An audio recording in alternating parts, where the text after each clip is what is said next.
मुख्यमंत्री बैजनालाल शर्मा क्या कुछ कह रहे हैं, सुनिए सर।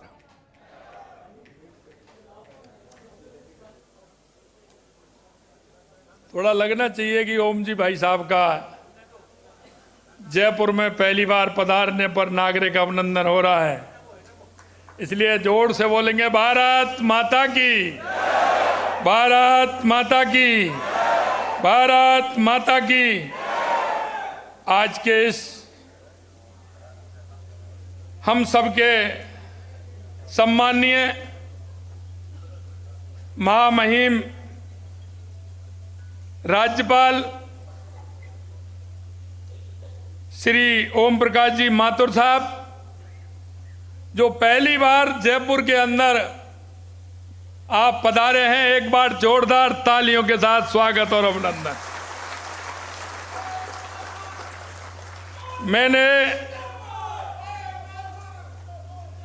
मैंने आज ये पढ़कर के ओम जी माथुर बोला है, नहीं ओम जी भाई साहब के अलावा दूसरी बात ही नहीं होती थी।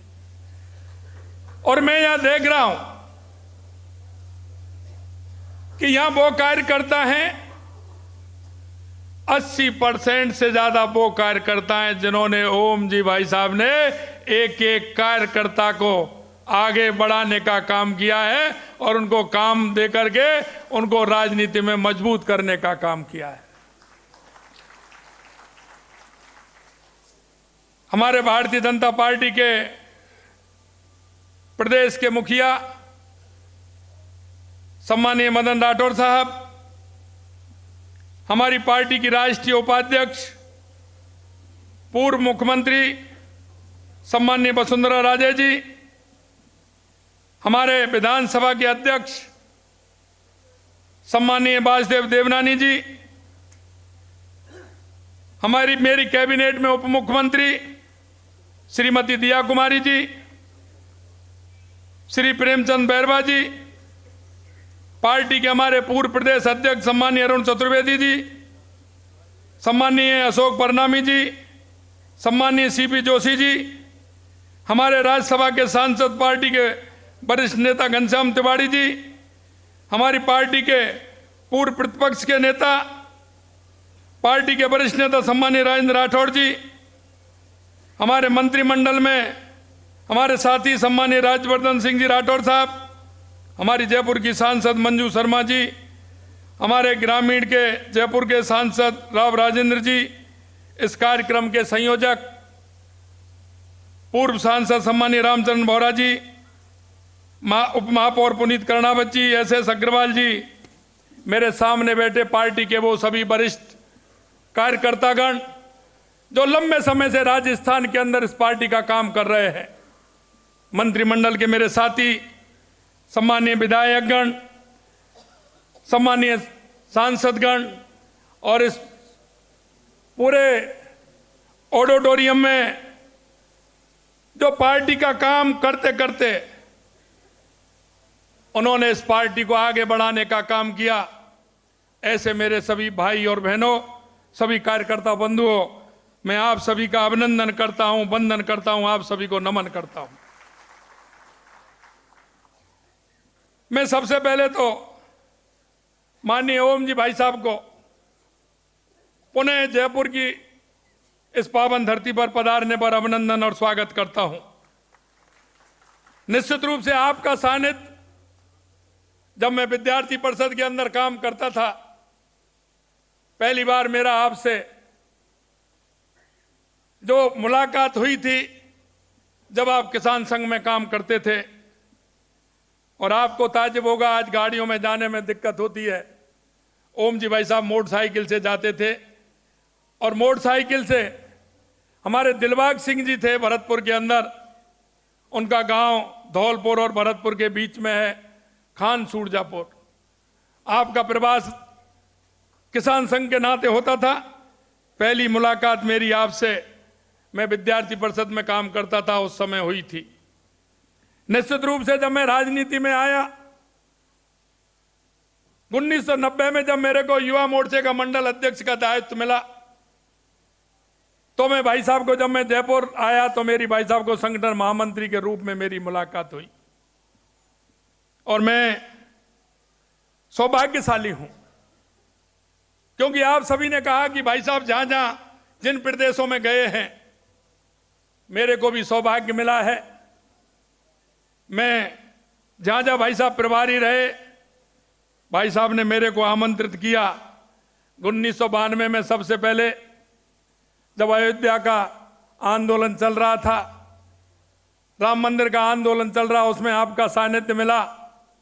उसके बाद 1994 में 93-94 में उत्तर प्रदेश के चुनाव थे, तो आपको सबसे बड़ा टास्क मिला था एटा और इटावा, क्योंकि उस समय मुलायम सिंह जी वहां चुनाव लड़ते थे, मुलायम सिंह जी का दबदबा था वहां। उस क्षेत्र में आपको पश्चिमी उत्तर प्रदेश का प्रभारी बनाया था, वहां आपके साथ जाने का मुझे सौभाग्य मिला। और ये कहानी लगातार चलती गई। 97 में मेरे को युवा मोर्चे का अध्यक्ष बनाया और मैं युवा मोर्चा के जिला अध्यक्ष के नाते आपके नेतृत्व में काम किया। और 99 में एक यात्रा आपने, जब हमारे युवा मोर्चा के प्रदेशक सतीश पूनिया जी थे, उनके नेतृत्व में तारागढ़ से लोहागढ़ तक एक यात्रा का आयोजन आपके द्वारा करवाया गया था। मैं उस समय जिला अध्यक्ष था, तो आपका मार्गदर्शन हमेशा मिलता था।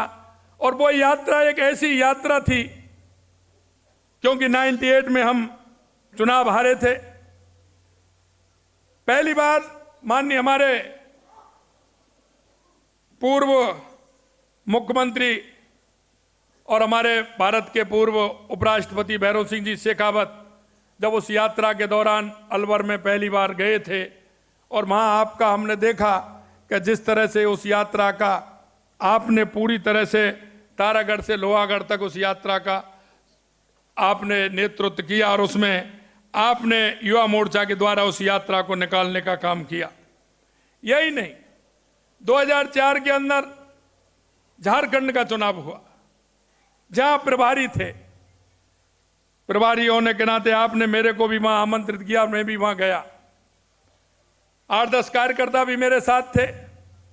लेकिन वो समय वो था जो नक्सलवाद झारखंड के अंदर बहुत बड़ी तादाद में था, और पीक टाइम पे था। बहुत बड़ा आंदोलन नक्सलवाद का चल रहा था, और वो नक्सलवाद को चलते हुए आपको टास्क दिया था कि आप झारखंड के प्रभारी हैं।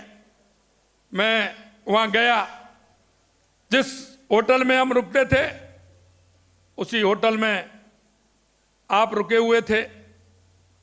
आपको मालूम पड़ा कि मैं वहां से प्रचार करके और मिलकर के मैं लेट आता हूं। एक घटना हो गई थी, एक दूसरे राजनीतिक दल की एक गाड़ी थी, उस पर हमला हुआ और उसमें 4 लोग मारे गए थे। सुबह अखबार में आया। भाई साहब ने सुबह 8 बजे मेरे को बुलाया और बुला के मेरे को डांट दी कि आप शाम को बहुत लेट आते हो, आप 6 बजे पहले, 5:30 बजे, 6 बजे पहले आप होटल आ जाया करो। मैंने कहा भाई साहब क्या हो गया? पहले तो भाई साहब ने मेरे तरफ अखबार फेंका कि आप अखबार देखिए आज इसमें क्या आया है। मैंने उस अखबार को पलटा, देखा, मेरी समझ में कुछ नहीं आया उसमें क्या आया है। भाई साहब ने बताया ये क्या लिख रहा है। मैंने कहा साहब इसमें यह लिख रहा है कि इस राजनीतिक दल की गाड़ी थी और उसमें 4 लोग सवार थे, उस पर हमला हो गया और वो चारों के चारों चले गए। उन्होंने कहा इसलिए मैंने कहा है आप रात को 9 बजे और 10 बजे आते हो। इतना ध्यान रखते हुए हमको कहा कि नहीं, आपको 5, 5:30 बजे प्रचार करके आपको आ जाना है।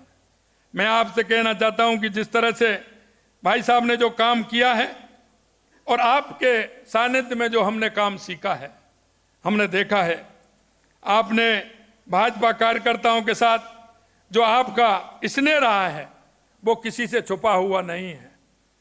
अगर कोई जयपुर आया है और कार्यालय में आया है तो बिना ओम जी भाई साहब से मिले हुए नहीं जाते थे।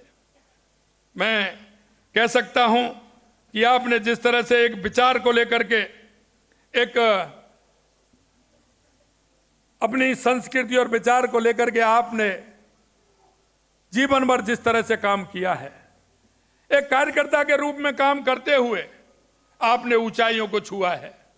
हमने देखा है कि आप गुजरात के प्रभारी और लगातार कभी झारखंड के प्रभारी, कभी उत्तर प्रदेश के प्रभारी, जहां आप प्रभारी रहे, एक दो जगह को छोड़ करके बाकी आपने सानिध्य में काम करने का मौका हमें मिला है।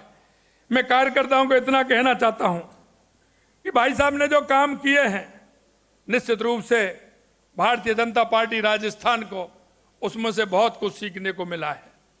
ऐसे कार्यकर्ता जिनको उन्होंने खड़ा किया है, उन कार्यकर्ता को आगे बढ़ाने का काम किया है।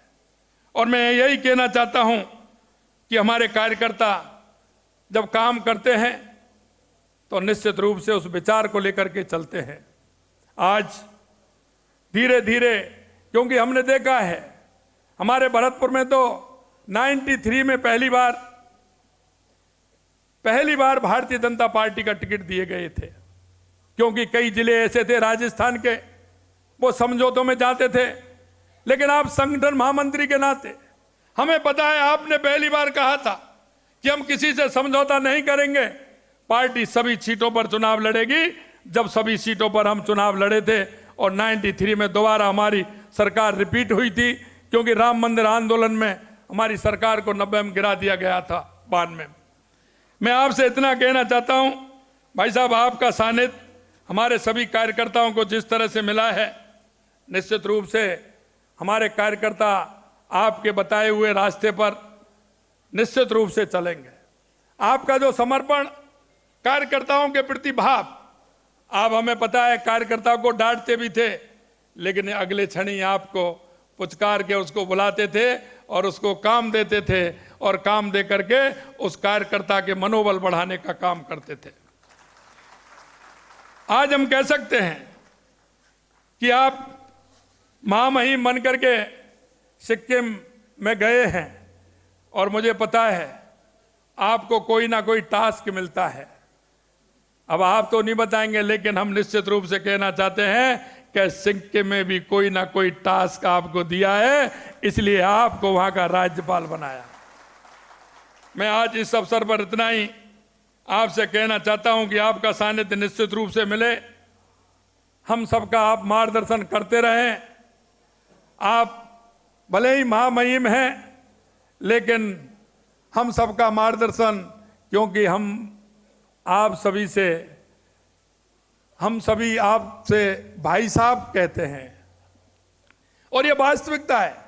जैसे ही ओम जी भाई साहब कहेंगे तो ओम जी माथुर साहब नहीं कहेंगे, हम जैसे ही निकलेगा ओम जी भाई साहब का तो ओम जी भाई साहब ही निकलती है। ये माननीय मदन जी भाई साहब ठीक कह रहे थे कि ओम जी को ओम जी भाई साहब के नाम से ही लोग जानते हैं। अंत में मैं आपको पुनः, आपने ये कार्यक्रम दिया, इसके लिए मैं आपको बहुत बहुत शुभकामनाएं देता हूं, और यहाँ आए पुनः सभी राजस्थान के सभी कार्यकर्ताओं की तरफ से आप सभी को बहुत बहुत शुभकामनाएं, बहुत बहुत शुभकामनाएं। जय हिंद, जय भारत, जय राजस्थान।